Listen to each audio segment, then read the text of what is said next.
Do you think I'll ever expand the team?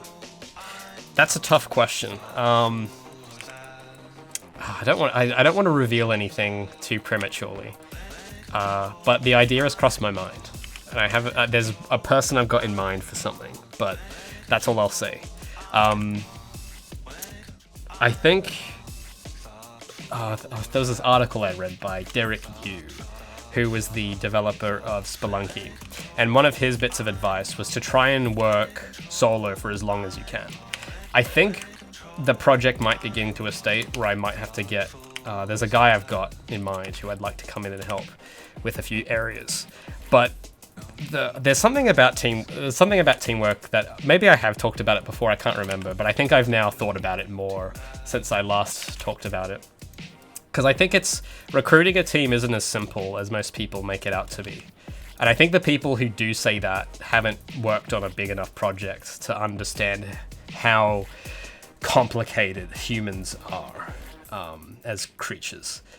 I think for small projects, it's definitely a lot easier. Like if you're jamming with someone doing the Ludum Dare, it's definitely not as big of a deal. Like, yeah, you can basically work with anyone.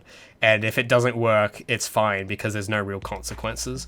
But for a bigger project like this, you have to, especially if you're not like a company or a corporate, like you don't have corporate resources of any kind. I think it's not really as much as getting people, it's more about getting the right people.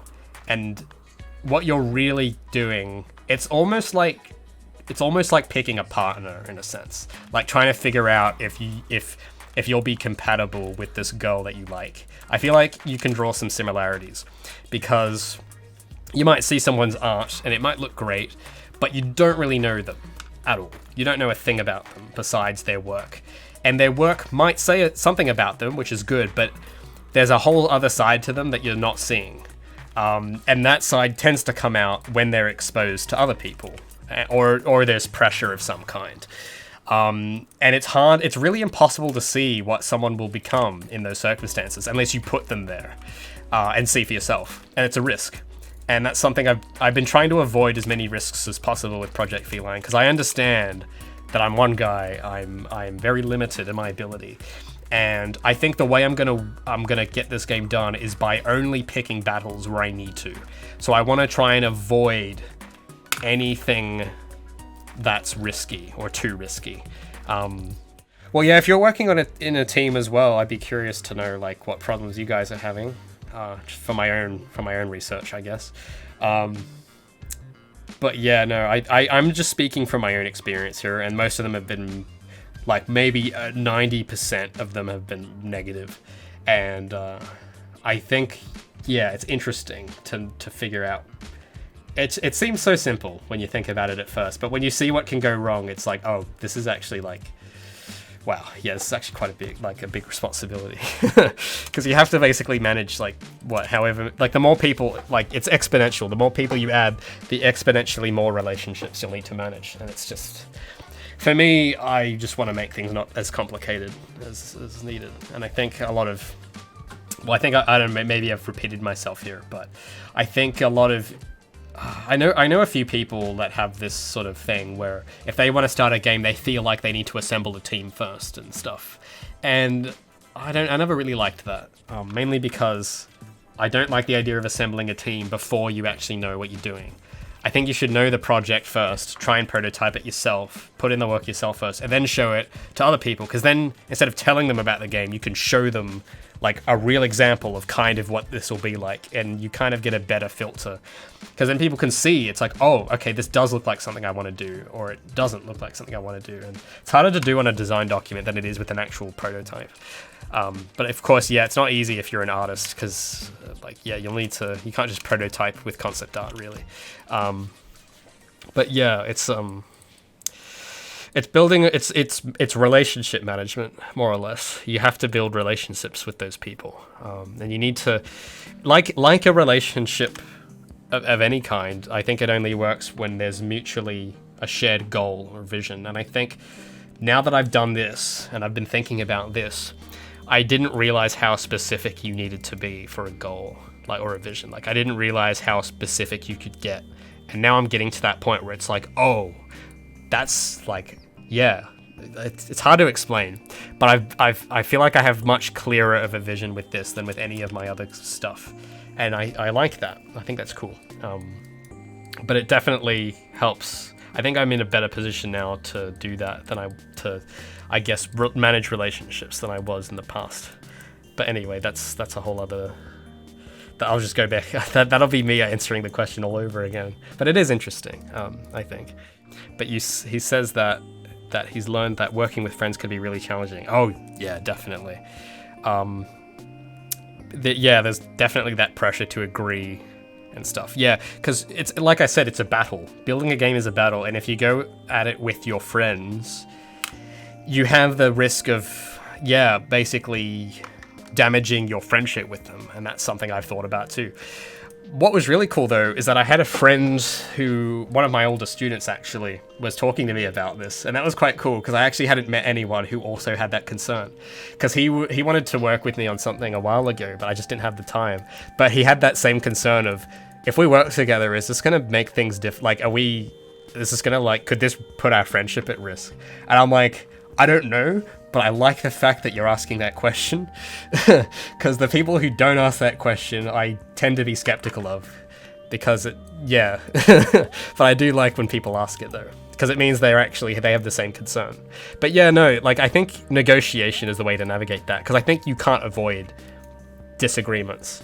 It's just being able to navigate them and do that very respectfully, and I think that's challenging. You need to really.